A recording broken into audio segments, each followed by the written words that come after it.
Hello, and welcome to Rocket Fuel, your daily update for everything that's happening in the Rocket Pool community. Today is October 25th, I'm Whack Attack, and we have a whole lot of drama to cover today. So let's get started with that. So it all started last week in the max collateral for LEBs thread in the forum, and here we had a post from Waldorf that I think it might be worth it to spend a little bit more time on today, just to explain everything that's happening. So he said that there's a proposal for how to change the max collateral for LEBs. So it's quite set that the minimum collateral for LEBs will be based on 10% of node operator ETH. 10% of protocol ETH. So right now it's 1616, so the numbers make sense both ways. However, with LEBs, the numbers will be changing, so that was clarified to mean that you're paying 10% on protocol ETH. Now, what does that mean?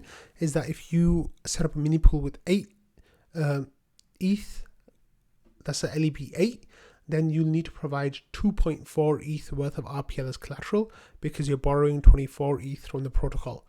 And with 4 ETH LEBs, eventually you'll be providing 4 ETH, so you need to borrow 28 ETH worth of ETH from the protocol, which means you'll need to provide 2.4 ETH worth of RPL.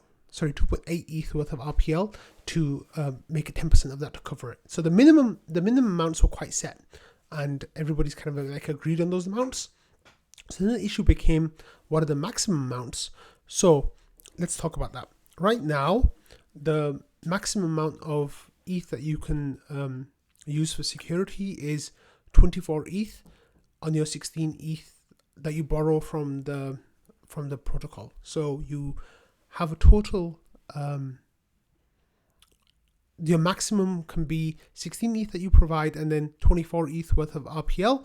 So that makes it 40 ETH that you are providing as a maximum of security for 16 ETH that you borrow from the protocol. So that's how it works right now. So Waldorf says that that's too much and we should change how that works. So he says minimum collateral should be 10% of protocol ETH as previously discussed. The maximum collateral should be the greater amount of 150% of node operator ETH or 20% of protocol ETH. And he says, note, the max collateral didn't have strong consensus for LEB 8s. See my comment below. And this should count as node operator credits as well. And then gives examples. So he says when the mini pool is 16 ETH, then you have 1.6 RPL worth of ETH to 1.6 ETH worth of RPL to 24 ETH worth of RPL is effective. With LEB 8s, what he's suggesting is that 2.4 worth of ETH all the way up to 12 ETH of RPL is effective. Hypothetical for LEB 4, so that 2.4 ETH of RPL to 6 ETH of RPL is effective. And hypothetical LEB 2s, that would be 3 ETH to 6 ETH worth of RPL. So the idea that Waldorf has is that each 16 ETH that is provided in this situation will still be backed by 40 ETH of total collateral. For example, if you have 2 LEB 8s, then you're providing 16 ETH, and the maximum that you get out of the maximum RPL that you put through is 12 plus 12, which is 24, so that equals to 40 ETH. For LEB 4s, you'd need 4 LEBs to get 16 ETH, and then 4 times 6 is 24, which equals to 40. And hypothetical LEB 2s, so that's that would be 8 LEBs that you have, and that's 16 ETH. And then here's the issue that comes up. So 6 ETH per LEB, so 8 times 6 is 48. So that actually ends up being a lot more. It ends up being up to 64 ETH worth of RPL is effective. So the rationale then that Waldorf goes on to give is that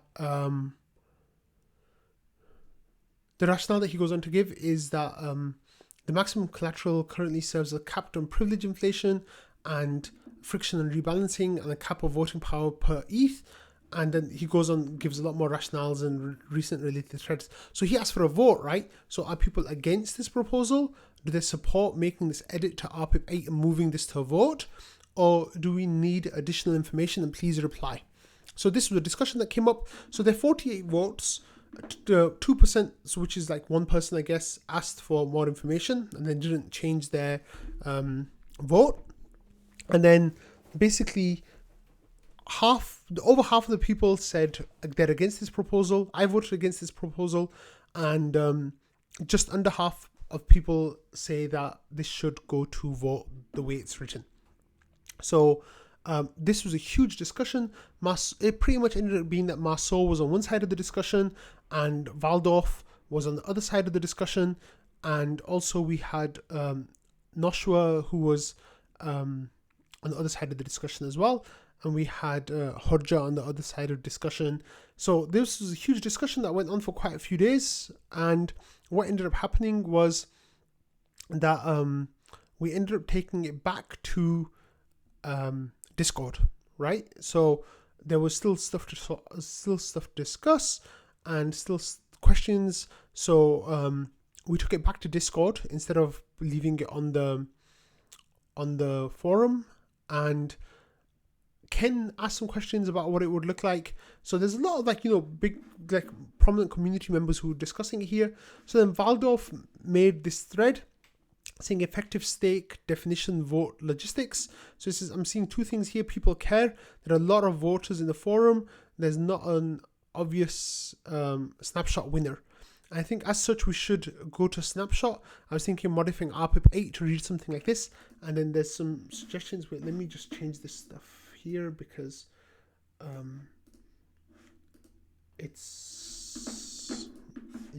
forgot to change the settings on my screen because I moved it around.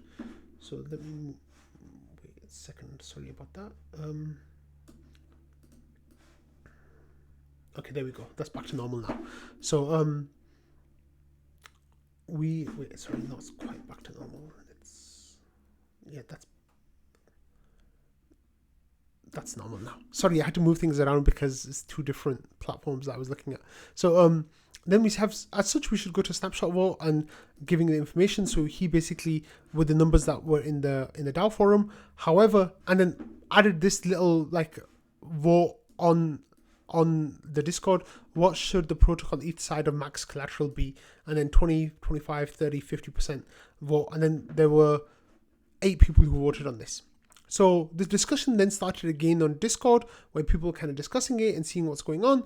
And here we have Waldorf, Noshua, Whisker, Kaludran, and Marceau in there and saying what's going on. Marceau was quite strongly against this. So then they went back to the governance thread, and it has been going on since pretty much yesterday. This whole discussion has been kind of raging, I guess I want to say, and it's been very civil, I'll have to say, and people have been countering their points back and forth. There's just too much for me to discuss. It was basically arguing about whether or not it should even go to a snapshot vote, because it being so it's basically the vote on the DAO forum said that it people are against that proposal. So why should it go to vote if that's against it? And then the RPIP says that there should be I forgot the exact wording, but considerable community support for going to a vote. And then there was meta discussions about what does that mean. And then Marceau came in yesterday evening about a proposed revision, about trying to keep it the way things are now, which 150% of protocol ETH, and then having a vote after a few months after LEBs go to see what the dynamics are and stuff, and gives ideas what the benefits are.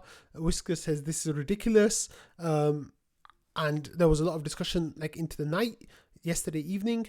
And then this morning, the discussion carried on. Like, there's just way too much here for me to like give you a summary of like the main talking points. I will link the different parts of the conversation in the description of the video, so you can jump to it and go ahead and read it yourself. There's a lot going on. So let's go to where we are right now. So right now where we are is, just a second, there was this comment from Maso, and he says, wait, let me just find it here. Yeah. So he says, so here's where we stand in terms of options, as near as I can tell. So collateral ranges 10 to 150% of protocol ETH. Kane currently has it written this way, I believe. Val's proposal to do max XY and create a glide path down to 20% of node operator ETH, keeping the max collateral per validator fixed at 40 ETH, i.e. 133% LEB8s, the compromise idea that Peter and I like. So people are like then discussing this and talking about how it's going to work and what the logistics of that are, because of, hold on. So yeah, so this is where we stand now, right? So these are three options. So collateral ranges are 10 to 150% of node operator ETH. So Kane currently has it written this way. So then there's Val's proposal that we just talked about in the DAO forum. And then this is the Maso's proposal of kind of like a compromise in a sense, keeping the max collateral per validator fixed at 40 ETH. So the way it would work is that LEB8s, you provide 8 ETH, and then you would provide 32 ETH worth of RPL as collateral. At LEB4s, you provide 4 ETH and then 36 ETH worth of RPL as collateral, and down to 2, then you provide 38. And if there's LEB0s at any point, then you provide 40 ETH worth of collateral in RPL. So it seems like that has broken the impasse. So Valdorf says, if your preference is the third option and you're the main defender of the first option, we can just take the first off the table. Back to 2 options for a simple vote, but happy to go with your modification unless there's someone strongly looking for the first option. And Invis says these are all completely absurd numbers. And Maso says my preference is still number 1 because it's logically consistent with what I think RPL's role in the ecosystem is and should be, and also the simplest because it's built this way currently as far as I can tell. But I'd be willing to take one off the table as a compromise for the sake of moving the conversation forward and to keep the vote simple with 2 options. Curious what Pieter thinks. Separately, I think you all need to justify the 20%, which is now 30% or 33%. We can't just loosely make up numbers like that. And Valdorf says 20 to 50% is the same for the next step. My justification is simple, allows node operators to prep for 2 times price volatility before they need to rebalance. You'll know it's a convenience argument, not a security one, which is why a loose number is okay. And Maso says makes sense, it's still setting a precedent. What if the right number is 60%? Then it is affecting LEB8s. And then Valdorf says Pieter uses same justification here, and then link to a conversation. And then this is why exactly do we only want 2 options? I'd like to make a case for my 33% max collateral, and Valdorf says go for it. And then this says I won't waste time here just for it to be missed by most people. I want to actually end up on the snapshot poll if I take my time to write a case. Also more of a thing for the forum.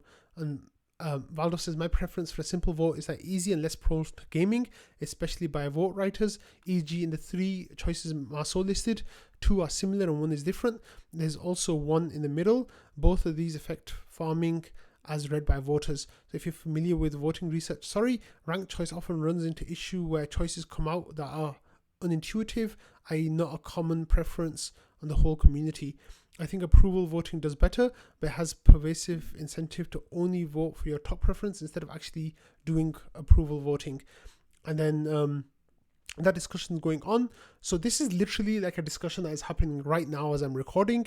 And yeah, like I think hopefully we'll have an impasse and we'll have some kind of guideline of what the snapshot vote will include by the end of the day, but or maybe tomorrow. But yeah, it's definitely raging in a good way. I think everyone's kept civil. I think everyone's arguing in good faith, and I think that's one of the really beautiful things about the rocket pool community is that we can have these really serious discussions that are kind of consequential in a big way, but also keep things civil. Everybody's arguing their point, and the best thing is that everyone's for arguing good faith and willing to listen, willing to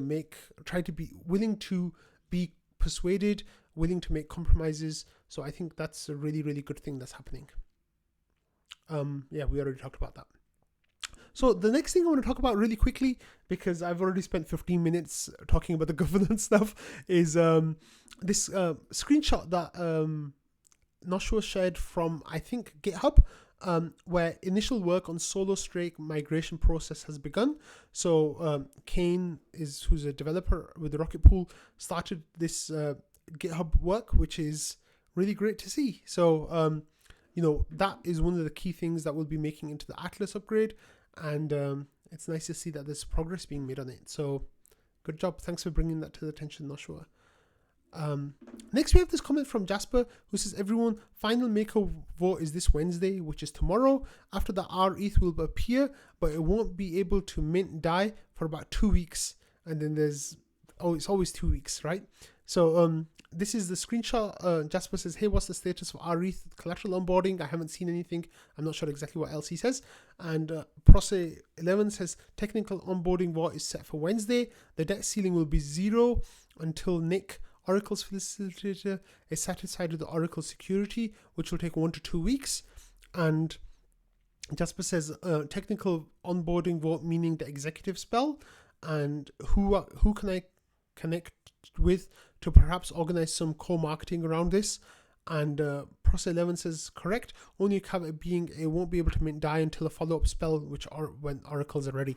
So it looks like the vote is going to happen tomorrow. As far as I know, the vote is a formality tomorrow, and then it'll be 1 or 2 weeks before the oracle stuff is set up, and then you can basically deposit your RETH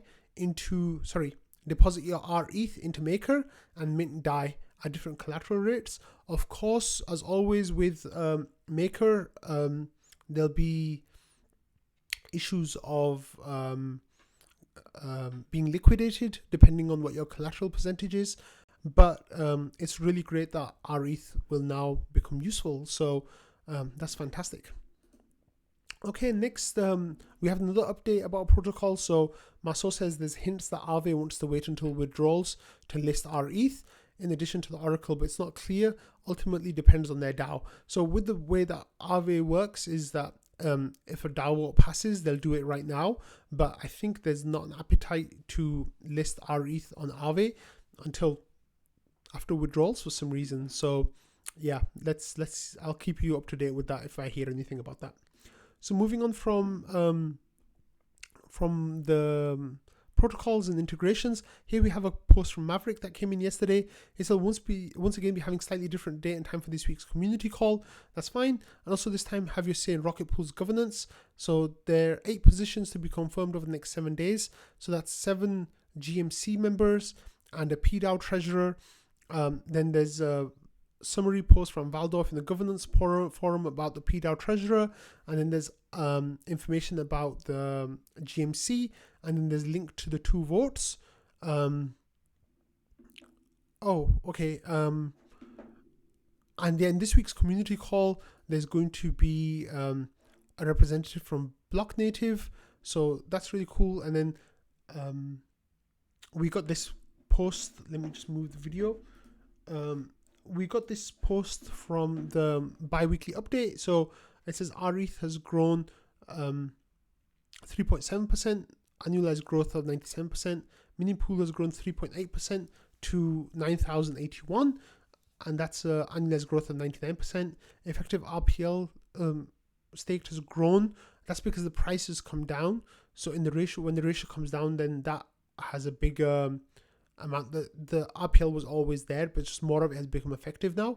And then node operator count has grown for annualized growth of 60%, which is really great to see. And then there's information about smart nodes that are coming next week. Has been delayed because of the Oracle DAO vote that needs to take place beforehand. And with the Free Distributor Commission bug resolved and audited, ODA is voting to implement the upgrade and will commence in a couple of days. And then there's governance stuff happening that we just talked about, and I'm going to talk about in a second, and plenty of ongoing discussion as well. Governance, there's been like really active discussions there.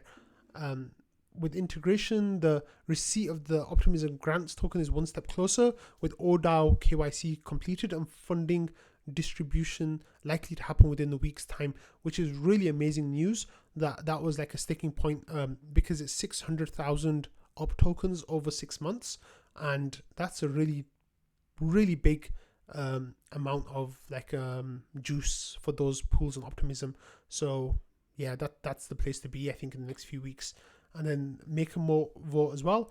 And then there's media stuff that's happening about Langer's meeting in DeFi, Australia DeFi, and Bogota visit, and yeah, there's a lot of stuff happening here. So go and give this thread a read as well. It's like full of really good information about where the protocol stands. So next we'll have a look at this, which is the vote for PDAO treasurer. So this one looks quite set to go to Vaca, who's got 86% of the vote so far, and Z-Man Forever is at about 14%. So we still need another 2,000 votes to reach quorum, which I don't think will be an issue to get those 2,000 votes. And then the GMC selection the vote is coming in as well. So right now we have Joe as number 1 with 365 votes. We have me as number 2, Ken as number 3, Wonder as number 4, Mentor as number 5, Colodoran as number 6, and Invis as number 7. And then the gap between Invis and Object in number 8 is quite large. So at the moment it looks like those 7 people are going to push forward, unless Object or Dandachaka gets a big push, in which case they can go up the rankings. But the way it stands right now is that it'll most likely be the 7 people at the top of that. So that's really cool. Next we had this comment from Super Phiz, who came into trading. I'm going to finish with this because the episode's gone really long today. He said, "Sup nerds," which is a little bit more than that. So he says, "What's our stance on 52% of Rocket Pool blocks being produced by flashbots?" So as you know, this has been a sensitive issue for the Ethereum community as a whole these last few weeks, since the merge pretty much. There's all this FUD about Ethereum being censoring, and we've already talked about it on Rocket Fuel a few times. But this actually brought up a really interesting discussion. So I was one of the first people to answer, and I said most people have multiple relays turned on. Flashbots is just the one that has the best bids. So that's why it looks like Flashbots is the one that's winning. And then I said I thought about turning the regulated ones off, but then it'd be hurting the smoothing pool. Also, I don't think of proposal censorship as being as bad as attestation censorship. It's not good, but it's not existential, I don't think. What other people think it is existential. Like Gateable said, it is existential in my opinion, but it needs a base layer fix. So then Super Phiz replied to me saying, yeah, I get that Rocket Pool needs to compete with other LSDs in regard to overall income. So from that perspective, it makes sense to be as scrappy as possible. I'm going to take a peek to see what other LSDs are up to. Before I do, I continue to believe that we should seek to do the thing that is most healthy for the network regardless of consequences. So I told him Coinbase has no relays turned on. Only around 50% of Lido validators are using relay at this time, and most of those are flashbots at this time. I think more of Lido are going to be using relays very soon or immediately. And then what else? Let's move forward. So there were lots of discussions about the different paths to decentralization and removing some of these centralization vectors. It was a really interesting discussion with lots of community members coming in and giving ideas and sharing their perspectives. And then we got talking about Lido a little bit, but there's a chart that I wanted to find that showed my point about how Yeah, Valdov came in and he said, I thought Wax Anecdote was great. He has all the relays on, including non-censoring ones, but so far he's mostly gotten censoring relays for his blocks. So I've had 3 proposals since the merge. 2 of them came through Flashbots, and 1 of them came through Blocks Route Max Profit, which is the non-regulating one. Here's a chart that I wanted to show you. So Vaka shared this graph of the number of Rocket Pool validators registered with each relay, but this was taken in September. I think now it's even more so that people have more of them. As you can see, the majority of those registered with Flashbots are also receiving blocks from other relays. We're only proposing that many Flashbots blocks because they pay better than the other ones most of the time. So here are people who have like the overlap between these circles shows you that 804 nodes have all of them turned on. So that, and then there's like 465 have Flashbots, and 324 have Blocks Route Max Profit, and then yeah, there's overlaps and stuff that you can have a look at this chart as well. So that's really good information there.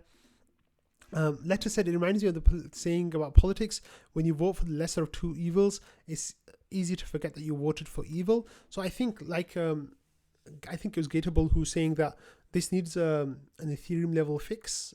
I don't think it can be fixed by us as users necessarily. Yeah, we need like encrypted mempools or CR lists or some kind of thing from the protocol itself that can really make a difference. And then Superfiz said, I'm wondering about the plausibility of asking some Rocket Pool node operators to take a haircut by excluding Flashbots.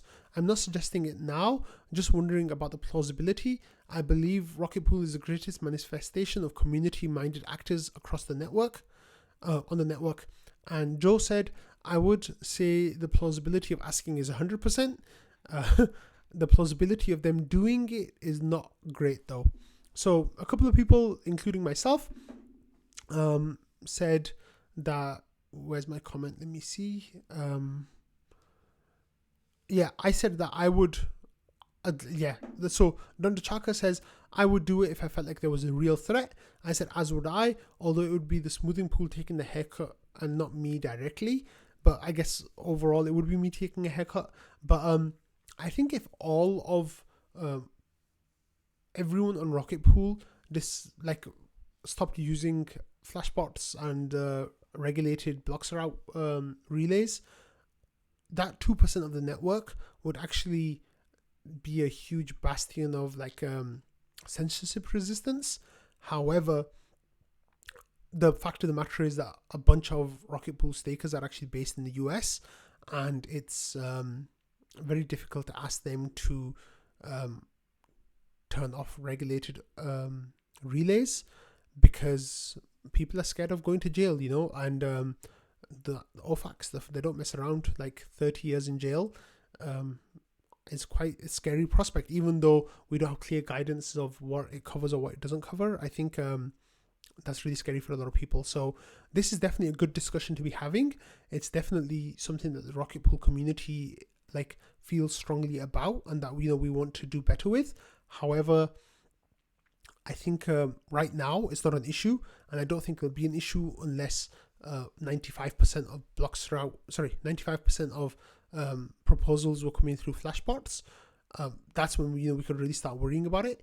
But right now it's not an issue to worry about, I don't think. But it's good to be thinking about it because you want to be ready for any issues that might come up later. So it's good that Superfiz brought that up to our attention. Today's episode has gone really, really long, so I'm going to end it here. I hope you all have a lovely day, and I will see you all tomorrow. Bye.